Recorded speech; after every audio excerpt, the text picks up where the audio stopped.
All right, friends. Hello, and welcome to another exciting episode of Our Life, Beginnings and Always, Baxter's Route.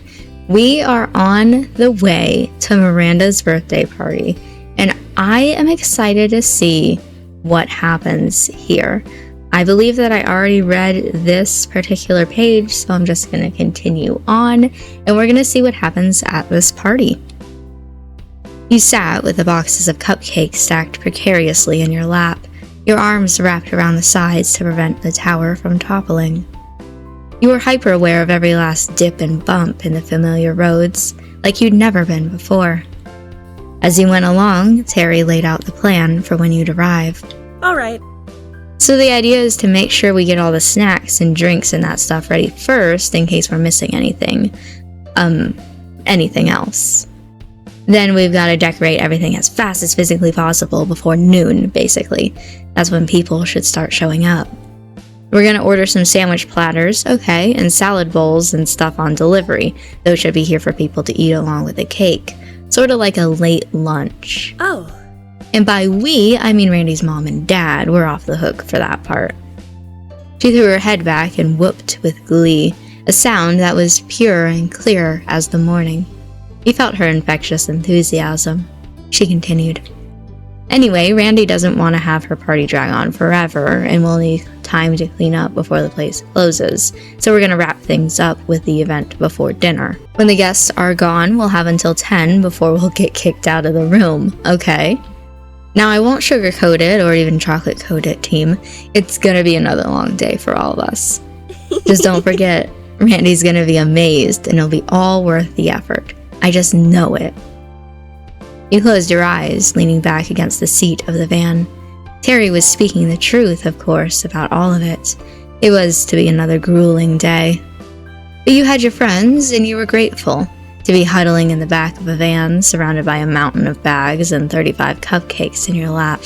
To be alive. To be there. You might have been in some danger of falling asleep again, sitting down for too long, but before you nodded off, Terry was parking the van in the lot outside a large building.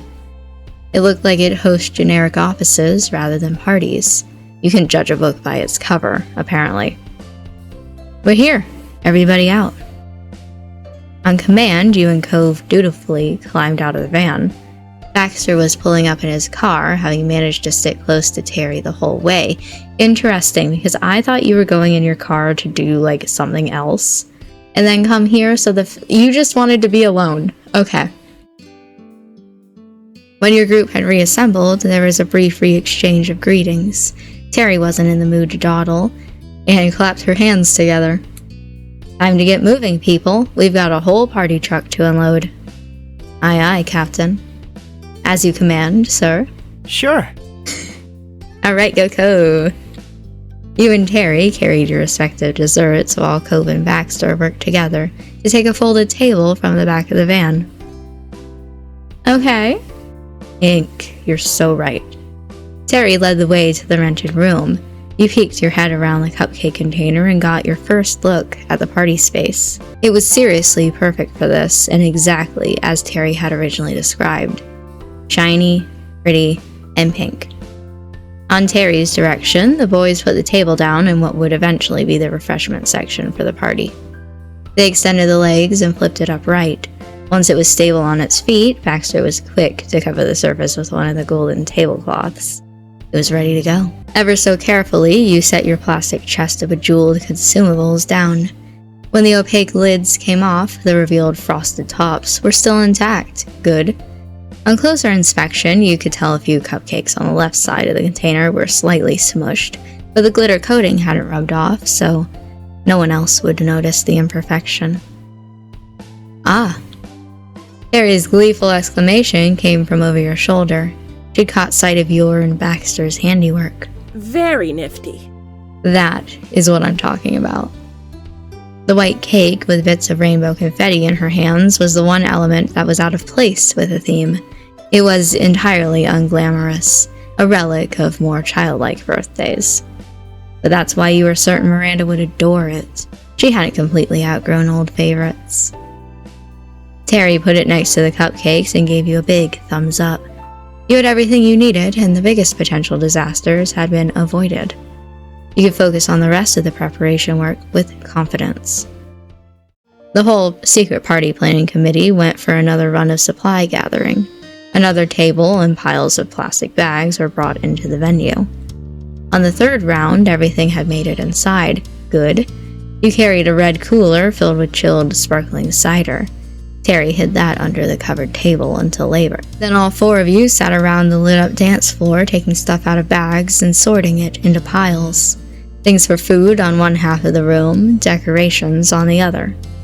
Terry and Cove were both cross-legged. Baxter kept his legs stretched out. It was kind of like being a kid on Christmas, except instead of opening gifts, it was things you'd have to set up. And instead of piles of wrapping paper all around, it was plastic thank you for shopping bags. You still had plenty of fun, especially after it was somehow decided that Cove Holden was the perfect hook for all the feather boas. I can just imagine. One after another was tossed over his shoulders and into his lap until he looked like a multicolored big bird. Cove accepted the assignment with only a moderate amount of complaining. When the supplies were completely unpacked, Terry surveyed the collection of plates, napkins, utensils, plastic cups, and such. She announced that she'd handle the snack and drink arrangements. She delegated you, Baxter, and Cove to do everything else with the room. After a salute, Terry left the circle and headed to her station. From under his cloak of feathers, Cove got busy snapping off tags and removing casings. You and Baxter followed his lead. The emptied bags were repurposed for holding trash. Peacefully and productively, your little team worked away on different tasks, until a groan of frustration echoed through the air. What's up? You glanced towards the opposite side of the room. Terry was shaking the chocolate fountain like she was trying to get a prize to fall out of it. Technical difficulties? Baxter stated the obvious. Everyone in the room was aware of Terry's struggles. Not to worry, I have a bit of experience with those beasts. I should be able to offer assistance. He announced his intentions as he got up. There wasn't much left that had packaging, and you wanted to make sure everything was alright, so you decided to go see Terry too. Cove was left to hold down the fort. He shrugged and one of the boas slipped down his back. You crossed the floor together, and with a wave, Baxter spoke out to the woman hunched over a table. Hello? Terry sprung up at the sound. Her face was despairing, and she skipped right past the greeting. How do you use this thing? You add the chocolate and it's supposed to go, right? 'Cause it's not going. Baxter pursed his lips and cocked a hip, considering. Basically, yes. You add the melted chocolate into the machine and turn it on. It takes a minute, but should start to flow. We can troubleshoot. Wait, the melted chocolate? I read that and I knew it. I knew that was the problem. She released her clutch on the fountain. Doesn't it melt when you put it in? A pinch of frustration made Baxter wince. It was only momentary. Then he was smiling placatingly. He had to deliver bad news as pleasantly as possible. To use a chocolate fountain, the chocolate must be melted ahead of time. It won't cook in the machine. Those novelties aren't that sophisticated. What? I didn't know that. I didn't know that you didn't know that. I should have asked. I should have known. I should have been the one to set it up in the first place. Baxter's regrets grew and grew. Forgive me. You've never used one before, and I have. The both of them dropped their faces with a sigh, though the dramatics of their actions were on entirely different levels. Baxter's dejection was subtle, restrained. Meanwhile, Terry couldn't have exaggerated her misery more. After Baxter used his own money to get it, and all the trouble you went to finding treats that could be used in it, the fountain ended up a useless metal tower. That's really sad.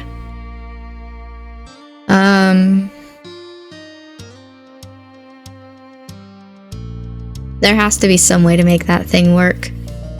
You are absolutely right. Baxter straightened himself up. Like an actual professional, he viewed the situation from an objective distance. It could give perspective to the more emotionally attached Terry. It's not quite too late yet. This is a temporary hitch. I will take the chocolate somewhere it can be melted and come back. I'll need some way to keep it warm during the trip. Well... Perhaps a thermos would work. Would you be able to find a thermos and melt chocolate before the party starts? He chuckled, a hand over his mouth. That is highly unlikely, but all you need to do is enjoy other parts of the event first. Dance, drink, eat one of the lovely cupcakes. Then he flicked his wrist, gesturing away from his face. I'll return at some point during the evening and the fountain will go up then. We can even act as if it was intentional to bring it out later. Very well. Ideally, the fountain can accompany the serving of the cake. No one has to know it was a problem factor. But you'd miss so much of the party. I bought you a boa. He flashed a bold smile. I wasn't invited to this party. Yes, you were. I am officially inviting you, Baxter. Come to Miranda's birthday party. My intention was to leave when it started regardless.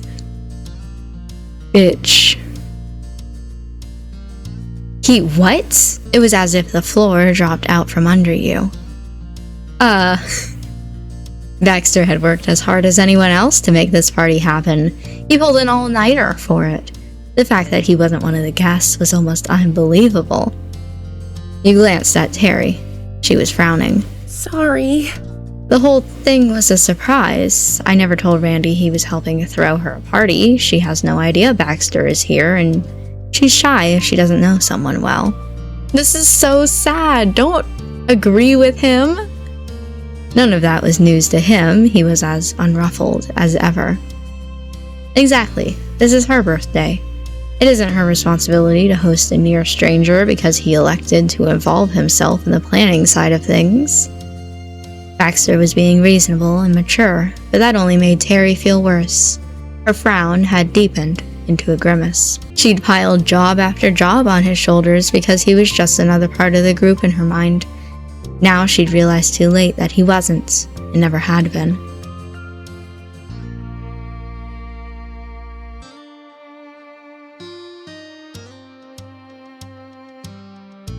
Miranda would want you here if she heard what you did. No, thank you.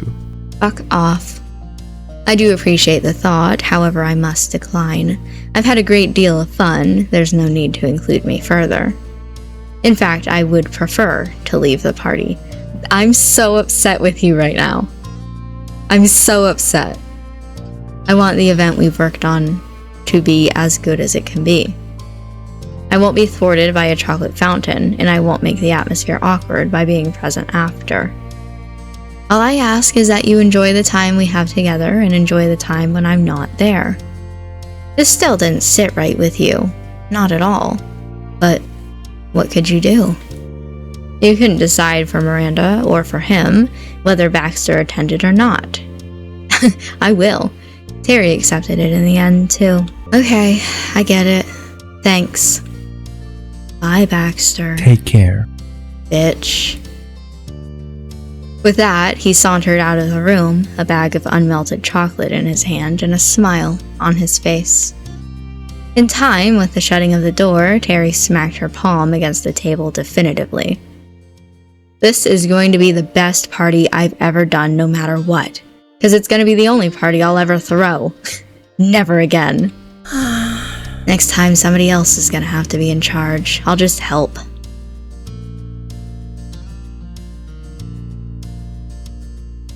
That is the best idea you've had so far.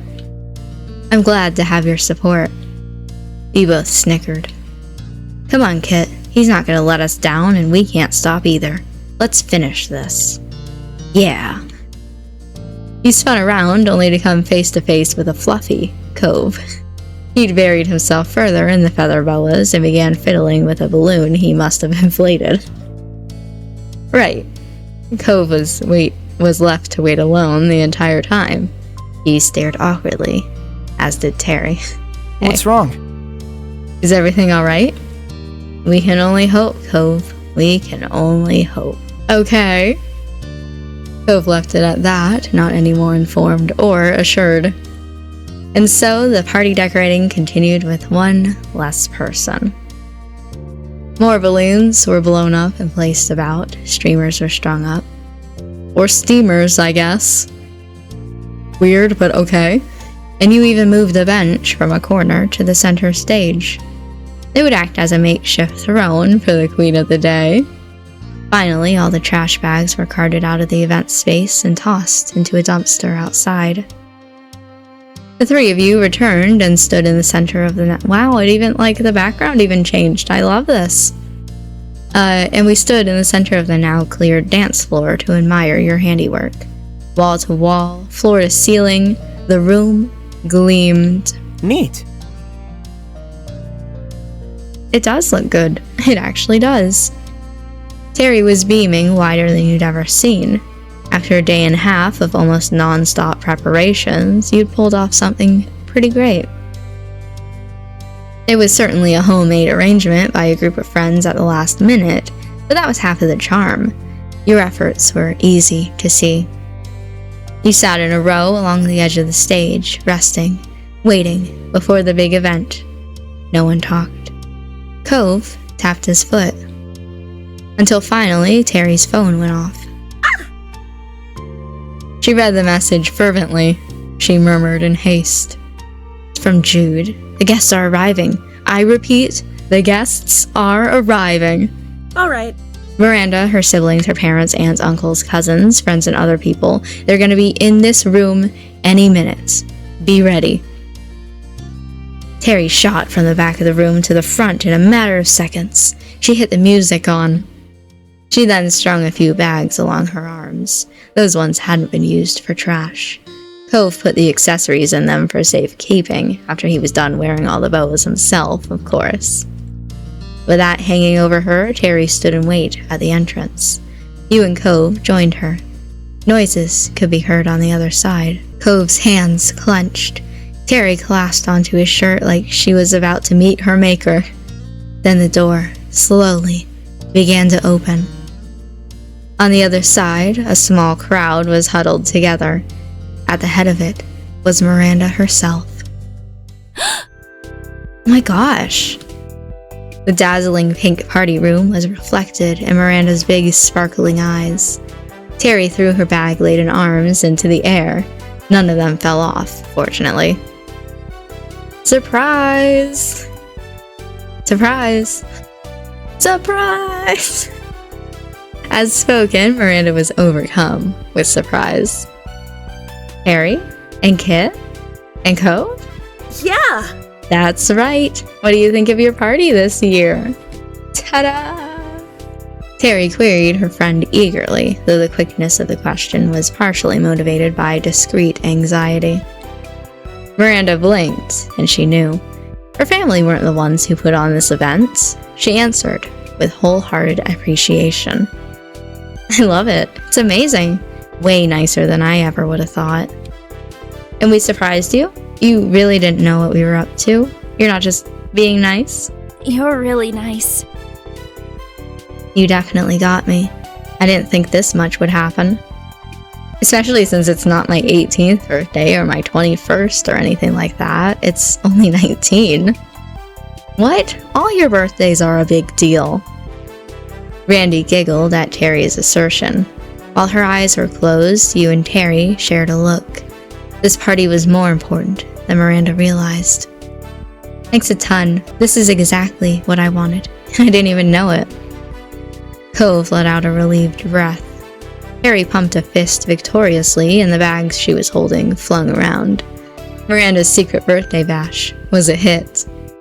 More and more guests gathered and wandered about. They openly admired the room. Terry nodded, pleased. Woo! It's party time. Let's use the stuff we got. She dumped the contents of each sack on an empty end of the table for everyone to access. A bunch of sunglasses clattered about with the boas. On top of the pile was the white one. Terry stashed that back in a bag and threw it under the tablecloth. You mentally gave her your thanks for the save. Even if Baxter wasn't planning to use it, it was still, for him, I'm gonna come over to his house at midnight. I'm going to sneak up behind him, and I'm going to strangle him with it. Miranda gave a clap. It was one delight after another today.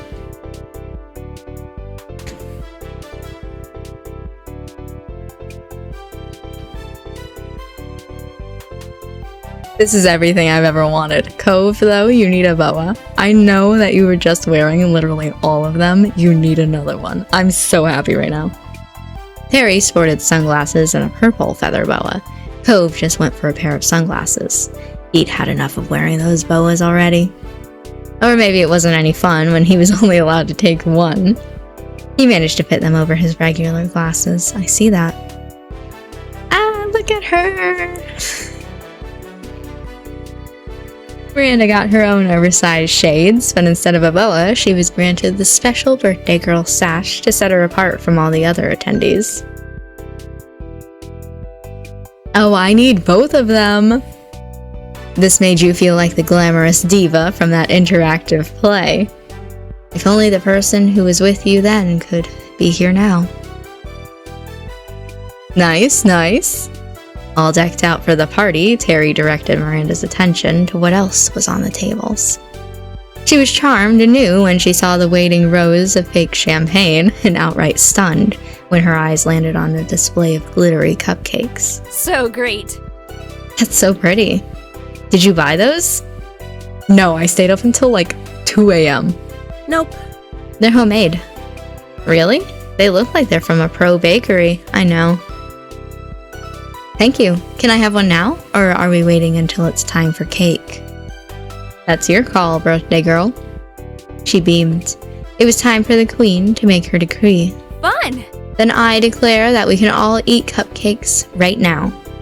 What a gracious hostess. Sounds good. Works for me. In unison, the three of them reached out for a treat. Yeah, I'll take a cupcake. And bit into it right away.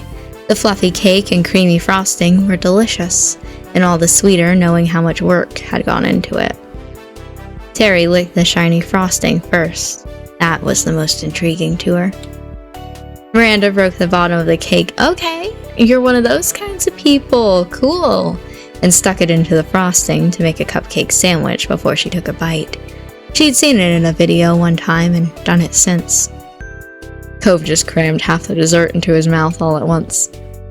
They each had their own unique way of enjoying their confection, but enjoy it, they did. It's too bad Baxter wasn't here to see the results of your shared labor. You'd have to at least let him know all the trouble wasn't in vain. While the snacking occurred, you caught sight of Jude in the crowd of guests. He tied a blue boa around his forehead, okay? The feathers hung down and partially covered his eyes. But his bangs were so long his view was always partially obstructed, so it didn't really make that much of a difference. Miranda's mom, dad, and her two older sisters were going around the room taking pictures and videos. Whenever the cameras ended up pointed in their general direction, Terry and Miranda posed like superstars. Seeing the entire Eckert family enjoy themselves really made the effort worth the while. The cupcakes were finished and crumbs were wiped away, then hand in hand, Terry and Miranda hit the dance floor. Cove's hand, meanwhile, hovered over the platter of cupcakes. He considered taking another, but closed his fingers into a fist. He'd resisted the temptation. He jerked his head in the direction of your friends, encouraging you to come with. Cove left the snack table to toe the edge of the lit-up floor. He didn't go an inch past that border. Laughing and calling out to Miranda and Terry was as much partying as he was capable of. You stuck by Cove. I'm the same way. He smiled over at you and it became obvious you weren't going anywhere. It was nice, the way your group could neatly split in half and still have fun. More and more guests crowded onto the bright lights at the center, like moths to a flame. Terry whipped and twirled her boa and Miranda's sunglasses kept almost flying off of her face with the quick-footed moves she was pulling. After a couple songs, Terry dragged Miranda to the front so she could sit in the throne he'd prepared for her. Time for a cheer! Being the center of attention normally embarrassed Randy, but today she could ignore those inclinations. Wait there, Randy. Cove, help me get the drinks around. She searched for you along the outskirts of the room and winked when your eyes met. You've got to make up for not helping at all yesterday. Fine. They got to it, pouring and then passing drinks around the room. Cove offered one from the first batch to you. A grim-faced lady saw what was going on and silently helped give out the glasses of fake champagne. She knew the drill without being told. Is this the same girl who did the, oh, what was it that the teenager girl was handing out at Miranda's other birthday party? I think it was the hats and the tiara. Right? You could either choose between the hats or the tiara, and I'm pretty sure it was like a grim-faced teen. Is this the same one?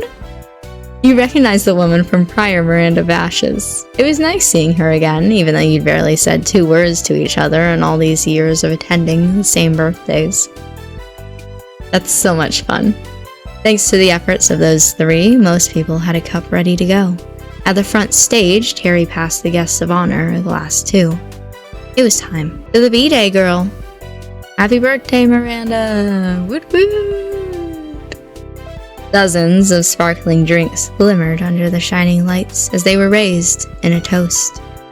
People drank and clinked glasses with whoever they were rubbing elbows with.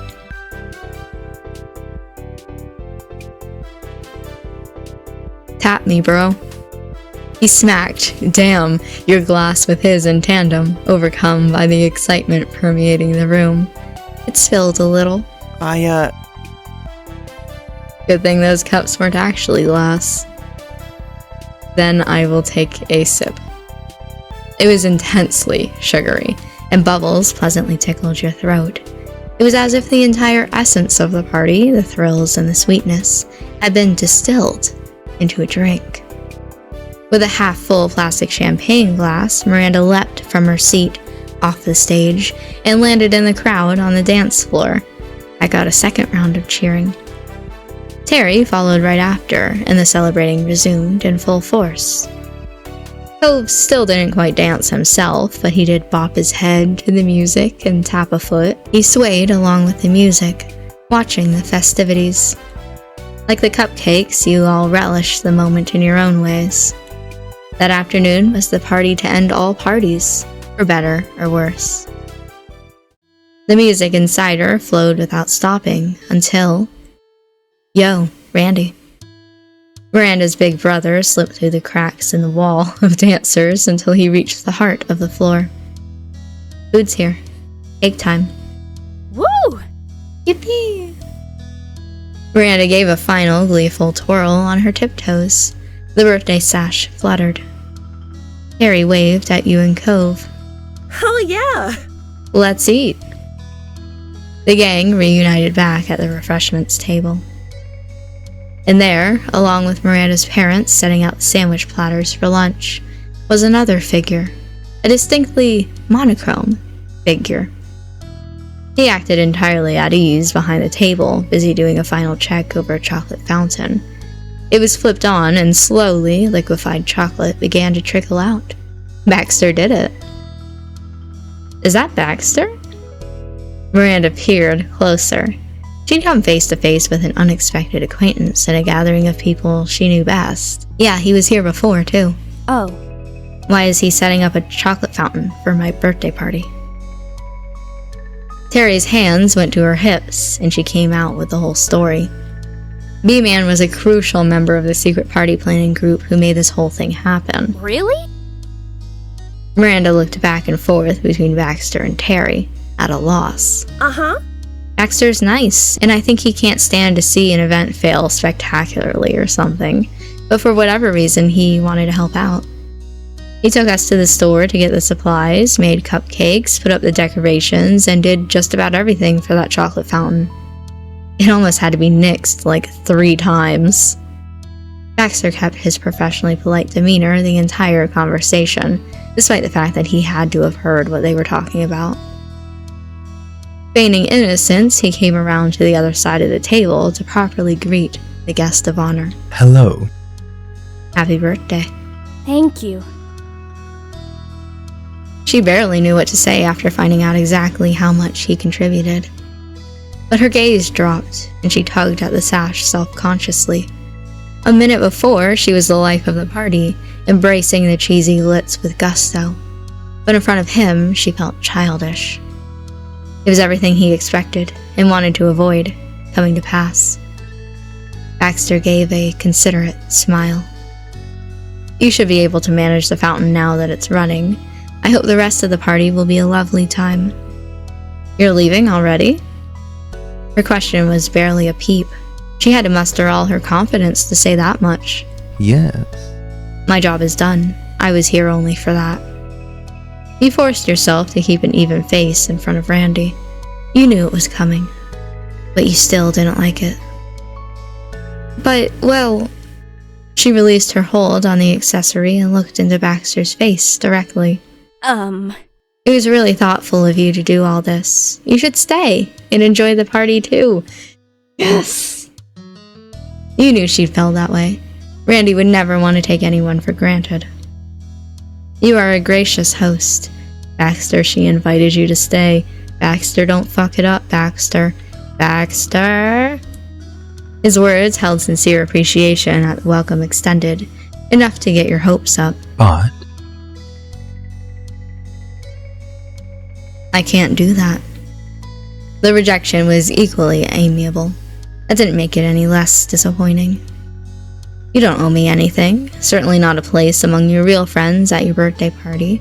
There's no reason to feel guilty. Now if you'll excuse me, take care. With a kindly wave that left no room for further arguments, Baxter breezed past your group. That was it. He was gone. Terry's shoulders hung low. She'd been able to have fun when Randy arrived, but the fresh reminder of what had happened made all their regrets resurface. Cove could only silently rub the scar on his left arm. And worst of all, Randy's cheer hadn't returned after Baxter's vanishing act was completed. He'd earnestly wished for her to be happy, but it was understandably hard to get into the celebratory spirit after that kind of revelation. It shouldn't have to end like that.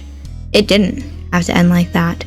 You wouldn't let it end like that. If Baxter wasn't going to be at Miranda's birthday, there had to be something else he could be a part of. You mentally grappled with the problem and cast your eyes about, trying to grasp any hint of an idea. Then something Terry said earlier came back to you. Terry? All three of the others glanced your way. It was the first crack in the awkward silence, and that was enough for Cove and Miranda to also take an interest. Yeah? Could you do me a favor? Yeah! I owe you my life for making sure this wasn't a disaster. I'll help you out with whatever you want. Me too. I'll help too if there's something I can do. Thanks. Miranda's birthday will be going on for just a couple more hours. It'll be done way before the place closes, and Terry said we've got the room for the entire day. So tonight, after all the other guests are gone, let's use this venue for an after party. No, a totally different party. Another party? He tilted his head incredulously. Yeah, another party. Not a birthday, it could be our very own. Summer soiree! Oh my god!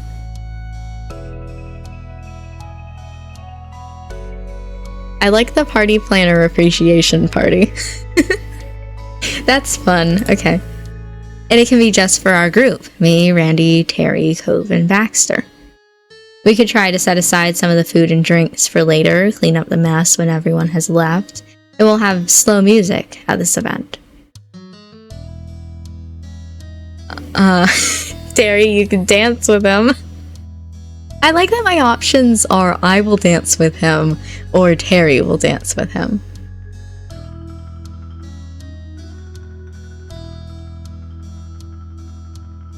On one hand, I don't care if Terry wants to.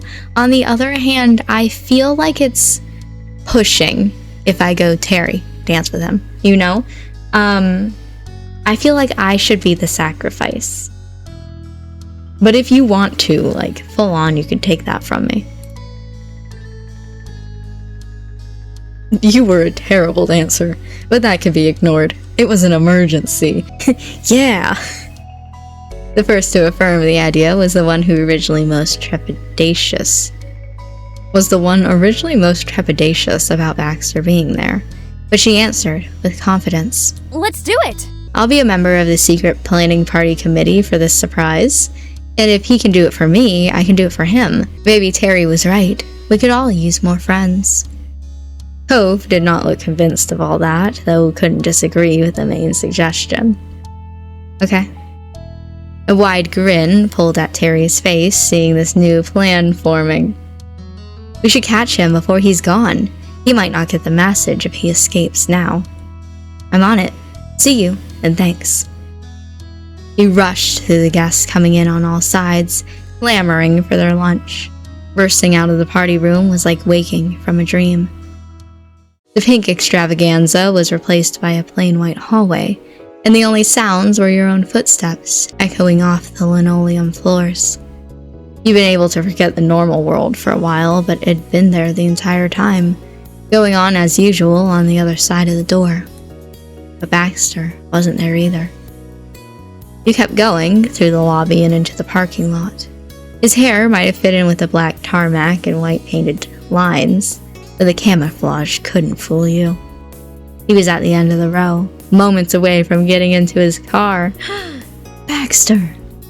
He turned around at the sound of your voice. Pushing yourself further, you shot down the wide open space. I swear. Okay, you could be a little bit more excited to see me, bitch. Did something happen? Wait, please tell me it's not the chocolate fountain again. Your gait had slowed immensely in the final feet, and you came to a stumbling stop in front of Baxter. He waited patiently for an answer. Nothing is wrong. Well, that's a relief. You could have fooled me, however. You shouldn't be running out of the building if there are no issues. Go enjoy the damned fountain. Baxter's grin was teasing, harmless, though you didn't miss the layer of genuine frustration at the stupid machine after all the trouble it had caused. He smoothed his face and shirt out in fluid motions. I'll be fine. I'm going back, I just have to ask you something first. I see. I'm all ears. Okay, so I know you've already done a lot for this party and us, but if you're not too exhausted, could you come here again tonight? Around 7 p.m.? Baxter's almost unshakable smile was lost to suspicion. Not good. This was a surprise you were planning. You threw out the first cover that popped into your head before he could speak the obvious question on the tip of his tongue.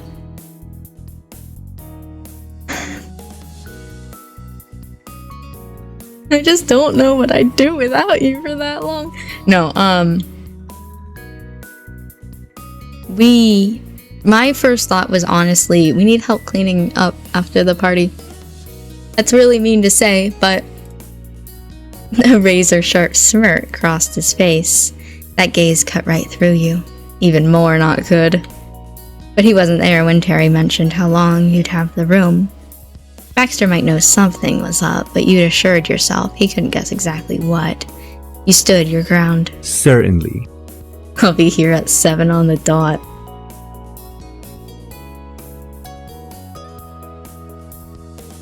You let out a relieved breath. This is gonna work. You were sure of it. Thanks. I'll see you soon. It's settled. You will. Baxter parted from you yet again, but as you saw him off, you felt good about it. This time, him leaving didn't mean he was simply gone. It meant you'd have time to prepare for his return. You found your way to the party room just in time to sing Happy Birthday. Sliding alongside the rest of the group, you acted as if you'd never left. Cove chuckled and quietly welcomed you back. Terry's confetti cake was placed in front of Randy at the head of the table.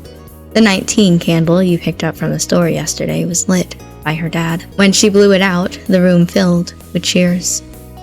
Her friends and family ate sandwiches, salad, and cake. The chocolate fountain was a huge hit, too, thank goodness. Miranda, Cove, Terry, and yourself each squirreled away a plate of extra desserts and snacks for the secret party. Soon, guests got a second wind and more dancing commenced, though you and your friends took it easy on the sidelines instead. Every single one of you could enjoy yourself to the fullest now, and you did for the final couple hours of the party. When it got closer to dinner time, guests began to trickle out, little by little. Many of them came to hug Miranda and wish her the best once more. That was how Miranda's 19th birthday party concluded, and how the preparation for the Party Planner Appreciation Party began. You informed the team on when Baxter would be arriving and how they couldn't dally. The four of you, plus Miranda's parents and siblings, cleaned up trash and took down the decorations that indicated a birthday was going on. One of the tables and the sound system was left in place for the Party Planner Appreciation Party. You also recovered the white boa from under the table where Terry hid it earlier. It was still in pristine condition. Perfect. At 6:50, Miranda kindly used the last of her birthday girl power to ask her family to get out of here, so her friends could have their own party. The Eckert clan accepted being kicked to the curb and graciously made themselves scarce. Jude held up a peace sign as he shut the door behind himself and the rest of the folks taking their leave. At 6:55, you double-checked the dance floor for any debris. It was spotless. At 6:58, you wandered around the room, trying to pick out the best place to stand and wait. Terry teasingly wondered aloud if that's what she looked like before Randy arrived. It was. At exactly 7, the door cracked open. "Excuse me, may I come in?" Unsure of what he was walking into, Baxter paused at the precipice. "Enter, Baxter Ward." That was all the encouragement needed. Baxter came into the party room. He smiled graciously at the cluster of people silently standing ahead of him. Cove leaned over stiffly like a balloon, slowly deflating. I like that imagery. He whispered awkwardly into your ear. So... What are we supposed to say now? Are we shouting surprise for this?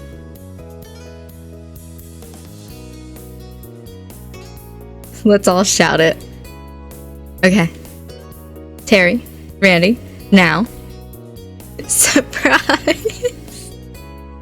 The unexpected, not to mention delayed, exclamation at his entrance gave Baxter a start. We're all so stupid, I love us so much. Welcome. How good of you to come, Baxter. With the way Terry rubbed her hands together and the vague sense of satisfaction in her tone, she was giving the impression he'd fallen into a nefarious trap. Now all the guests have finally arrived, and we can begin. What? What do you mean? I should think the guests have left by this point. Baxter had a generously low level of confusion at the strangeness, merely raising his brow rather than making a hasty retreat. Even though Baxter would probably be the last person you knew who'd be scared off by villainous shenanigans, you decided to avoid any potential misunderstandings. What? Can't you tell? There's obviously a Party Planner Appreciation Party happening. Party Planner Appreciation Party, you say. You've got it. The event is Miranda's birthday no more. She dramatically crossed her arm over the other and flung them outwards, as if swearing off the entire concept of a birthday. Terry had to rent this room for the entire day, even though we only needed it until the middle of the afternoon. So we decided to use the last few hours we had here to have another party. One that's for the group of us. So, you're invited. You parted from the bunch to position yourself right in front of the stunned Baxter. Yes!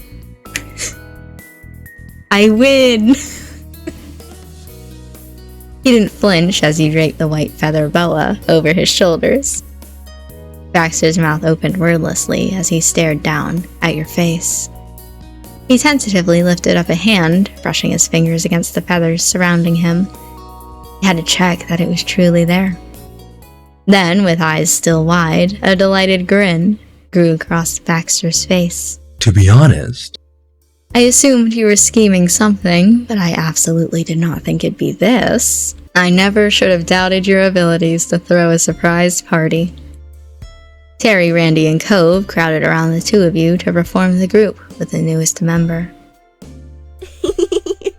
Didn't I tell you the best way to have something be a real surprise is if you do it all at the last second so no one even has a chance to put it together? You're very good. You did. I suppose there are some advantages to this strategy after all. And so, the party planner appreciation party commenced. You hung around the almost barren snack table. It was the only piece of furniture left behind from Randy's party. There weren't even chairs, mostly. Miranda had joked that Baxter could take the throne now if he wanted to. That part came with the room. He courteously declined. Dinner was simple, more sandwiches than salad. It was also a mostly quiet meal, but that's exactly what was needed. At 7 a.m. that morning, you left to prepare for Miranda's birthday. 12 hours later, you were still there. Lazily enjoying one another's company after an extremely long day couldn't be overappreciated. Cove wiped crumbs from his mouth after he was done eating and addressed Baxter without being spoken to first, for a change. There's dessert for you too, a slice of the cake and one of the cupcakes. Thank you. I'd like to try the cake Terry made, but I've had quite enough of the cupcakes. Fair enough. He was well acquainted with the confections, even if he'd never taken a single bite. Then can I have it? Absolutely. I love this for your friendship. Don't forget the chocolate fountain. Terry jumps in with another sampling suggestion. That contraption was Baxter's second, arguably more formidable, enemy of the events. It's still going strong. You've got to try it. However, he chuckled. All right, if you insist. For all the trouble it caused, the fountain had indeed kept flowing even as the night went on and dozens of treats passed through it. That was the only part of the equation that was in good shape, however. The platter of goodies alongside it had become a plate of baddies. What remained was some snap pretzel fractions, scraps of fruit, and mostly the full-size granola bars. Cookies and marshmallows had, to the shock of no one, been more popular choices.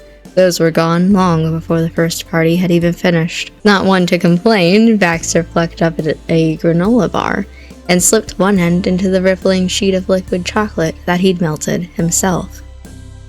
Cove, meanwhile, wasn't going to settle for that, despite being the one who brought them. He tore off a piece of his second cupcake of the night and stuck that into the fountain. His fingers got coated as well. Baxter languidly watched Cove make a careless mess. You know, food that crumbly will get into the chocolate and... never mind.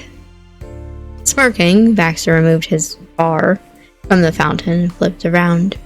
He leaned his backside against the edge of the table. Honestly.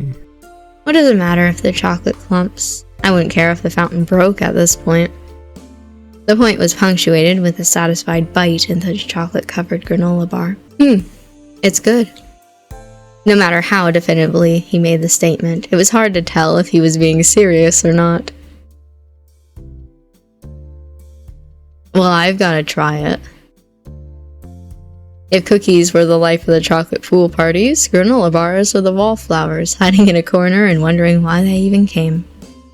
Sure, it wasn't ideal, but it was fun. When the slim pickings became non-existent pickings, even the most daring among you had to call it quits on the fountain. Terry used the final chance to fulfill her most base urge, sticking her tongue directly into the stream of chocolate. Miranda giggled and squirmed at how wrong it was. Terry gave a thumbs up. Putting your body parts into that contraption was recommended, apparently. All right. Terry cleaned herself off before making a new announcement. This isn't a birthday celebration, so you know what that means? It's not weird to have a slow dancing as our main event. Oh god. I made a mistake in saying that I'd sacrificed myself, actually. Huh? Dancing? This party of 5 is going to have slow dancing. Baxter questioned what he was hearing. Not in a fun, this is too good to be true way, but in a tone that was almost accusatory, like you'd gotten him in a trap after all. I'm beginning to get the impression that this impromptu event is less for the entire group and more for me specifically. Once again, the group became divided between the 4 of you together and the 1 outsider. And as always, it was self-imposed. Baxter's arms folded as his gaze wandered over each of the faces around him. He was searching for a reason. He wanted to know Baxter's motivation for his own behavior. Well, it's called the Party Planner Appreciation Party. I wasn't the one who made the party. He countered immediately, defensively. You and Terry had bigger roles than I did. The chilly reception didn't hamper Terry whatsoever. Perhaps she took him for being shy in the spotlight. She wandered away and hit the music, setting it to a lovely tune with a gentle pace. A nice enough song could smooth out any of the bumps. Baxter remained defiant, waiting motionlessly for a response to what he said. He couldn't and wouldn't accept the situation. Under that kind of pressure, Miranda glanced at the floor, and Cove sheepishly turned from Baxter to look at you for guidance. See. That was enough of a hint for all to be clear. You were the planner for this party. Fuck. Of course that's how that happened, was what you read in his expression. Baxter no longer traded stares among the crowd. He didn't see anyone else in the room except for you. Caught in my own devious plan. You left me no choice. Surprise? I like you left me no choice. He took in a breath through his nose and curled his ringed fingers into a fist. You'd have to take the initiative this time. God, for the 2nd time that night, you approached Baxter. Then you offered him your hand. I hate this. Can I have this dance, Mr. Ward? A crease in his brows cracked Baxter's hardened expression. It was frustrating and wonderful to him, and you had your suspicions on why he struggled with the gesture. Delicately, and still without another word, he accepted. For the moment, Baxter could let go of his concerns by holding on to you. Hand in hand, you walked to the center of the lit-up floor. Listen, don't worry about it. I hope you're wearing your, steel-toed boots. The room was so quiet you could make out bits of the conversation the others were having. Terry offered to dance with either Randy or Cove. Both of them refused, with varying degrees of nervousness. Terry could only laugh. An extrovert among introverts to the end. But that meant you had the whole space to yourselves. Great! Though at first you could only prompt Baxter into swaying in place. With time and encouragement, the dance moved onward until Baxter swept around the room with you like the pro he was. He never went too fast or complex to overwhelm you, keeping his pace at yours. When the song ended, the enchantment both of you were under vanished. Baxter settled himself enough to speak to you. Well... He murmured pleasantries a hair's breadth away from your face. Was the birthday party a success? Everyone had a great time, especially Miranda. Baxter's lips quirked. It must have been a relief to know for certain that nothing fell apart once he made his retreat.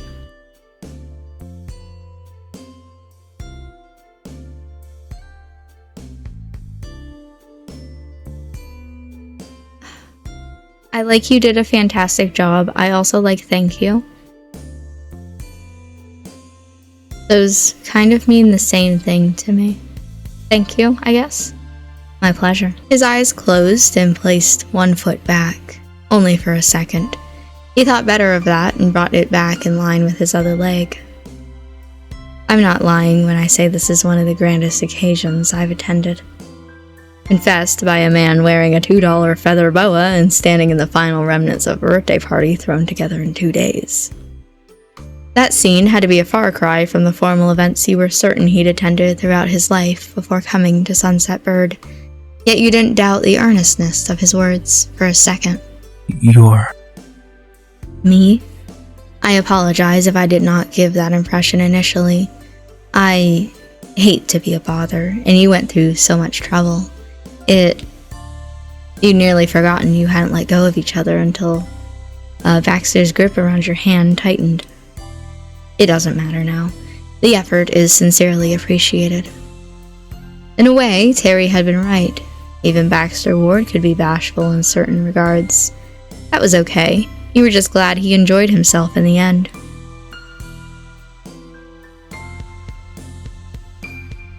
I don't like any of these. I don't like any of these. I guess this one. The day wouldn't have been complete without the dance. You were sleepy and relieved and could finally just be happy with your charming suitor. Thank you. For inviting me to your party, Kit. His eyes were still dancing even if his feet had stopped, but his words carried the weight of finality with them. There was a joy he found in the fleetingness of it all. Just like this might be your very last big party with Terry, Miranda, and Cove, it could very well be the first and final time for Baxter too. He'd accepted that as a certainty. Baxter was always so ready to leave, with parties and the town on the whole. He treated everything that came his way as temporary, to merely be embraced while he could, and then to freely release.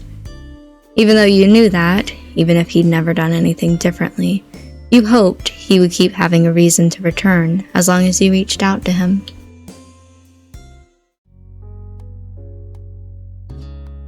I like that end note. You're always welcome here. I'm surprised that took 3 whole episodes, 3 hours worth of party planning. But that was nice. I really liked it. It was fun to have a party with friends and see all of that. We've done everything except for serendipity, but fuck serendipity. So the next episode will end the summer. Depending on how that goes, I might skip some things that we already saw in Cove's route, because I assume it's going to talk about like what happened in the in-between years. But I am excited to see the way that it plays the scene for Summer Ended, because I know some spoilers about it, and I know that some people have been very emotionally hurt by that. And I'm excited to see, because I don't think that I'm going to be hurt. I'm excited to see if I can play it so that I am not hurt, you know? But we are at an hour, and I will end this episode here for now. Thank you for watching this video. I hope that you enjoyed it, and I will see you in the next episode for the end of summer for step 3.